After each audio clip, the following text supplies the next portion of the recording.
جو ریکارڈ تھا وہ جان کے انہوں نے ختم کیا، سیبوٹاج کیا۔ اس سے کیا چیزیں سامنے آتی ہیں؟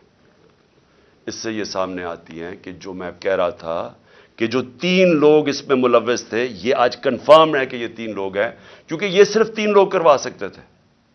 انہی کے پاس پاور ہے کہ یہ جے آئی ٹی کو سیبوٹاج کر سکتے ہیں۔ ان 3 کے پاس یہ سارے، اور جو میں نے پہلے دن کہا تھا کہ چیف جسٹس صاحب آپ سنیں اس کو کیونکہ مجھے انصاف نہیں ملے گا، وہ ثابت ہو گیا۔ کوئی انصاف ملنے کی اب توقع نہیں ہے کیونکہ انہوں نے سارا ریکارڈ غائب کر دیا۔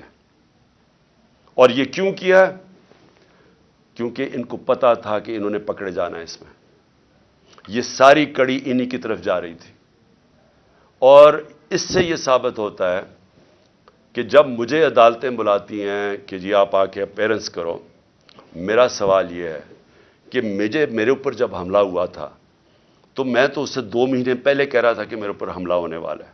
میں نے تو یہ بھی بتا دیا تھا کہ دینی انتہا پسند کے نام پہ میرے اوپر حملہ ہوگا۔ مجھے تو کسی نے نہیں بچایا، نہ کسی نے میری کوئی پرواہ کی کہ اس کے اوپر ایک اٹیمپٹ ہونے لگا ہے۔ اور کیونکہ کس نے بچانا تھا؟ جنہوں نے بچانا تھا وہ خود ہی ملوث تھے اس میں۔ اور تب ہی میں نے کہا تھا کہ اگر انہی کے اوپر چھوڑ دی تفتیش، یہ تو ہونے ہی نہیں دیں گے، جو انہوں نے نہیں ہونے دی۔ اس سے اب آگے چلیں۔ اس کا مطلب کہ اگر یہ 3 لوگ ابھی بھی پاور میں بیٹھے ہوئے ہیں تو میری جان ابھی بھی خطرے میں ہے، کیونکہ ان لوگوں کے ہوتے ہوئے کون مجھے پروٹیکشن دے گا؟ کہ اگر یہ جو 3 ہیں وہ ڈرٹی ہیری ملا کے اور یہ جو رانا ثناءاللہ اور ان کے پیچھے ہے تو کون پروٹیکٹ کرے گا مجھے؟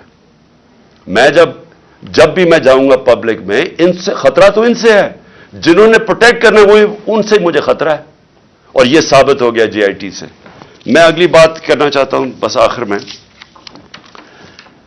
رانا ثناءاللہ نے بڑے زوروں شوروں سے کہا کہ جناب کہ میں نے یہ ایک میرے پاس آڈیو ہے کسی جج صاحب کے اوپر، امپلائی کر رہا تھا جج صاحب کے اوپر۔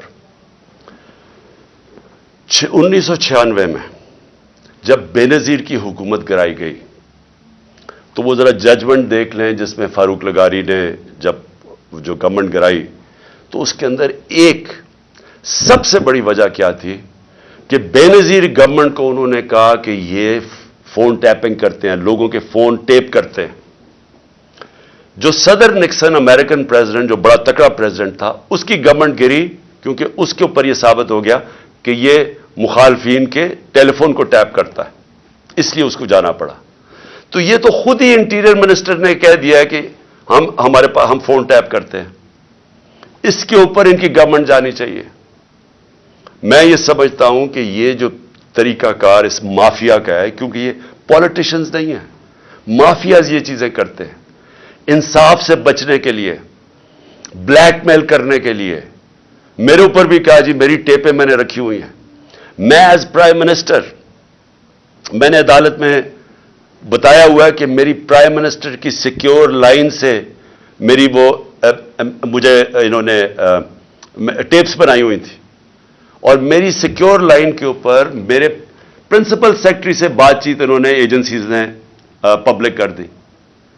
تو اگر اس کے اوپر ایکشن نہیں لیا جائے گا، یعنی میں اب اپنی عدلیہ سے کہنا چاہتا ہوں کہ یہ تو ملک کو بالکل ہی، یعنی آپ پہلے تو یہ جو عدلیہ فیصلہ کرتی ہے اس پہ نہیں چلتے۔ فواد چودھری کو وہ ہائی کورٹ کے جج بلاتے گئے کہ ان کو پیش کرو میرے سامنے، اور آئی جی لے کے اس کو اسلام آباد چلا گیا۔ بار بار ان کو کہا گیا، 3 دفعہ جج نے کہا کہ میری عدالت میں پیش کرو، وہ اسلام آباد چلا گیا۔ تو اگر آپ یہ کریں گے، پہلے تو ان کی ججمنٹس پہ نہیں مانیں گے، اور پھر اس کے بعد ان کو بلیک میل کرنے کے لیے یہ حرکتیں کریں گے، تو ملک میں قانون تو ختم ہو گیا۔ تو اس لیے یہ جنگ ہے پاکستان کی۔ یہ جو جنگ میں آپ کو حقیقی آزادی ہے کیا؟ حقیقی آزادی ان قوموں کو ملتی ہے جس ملک میں قانون کی حکمرانی ہوتی ہے، رول آف لا ہوتا ہے، جو لوگوں کے فنڈامنٹل رائٹس پروٹیکٹ ہوتے ہیں۔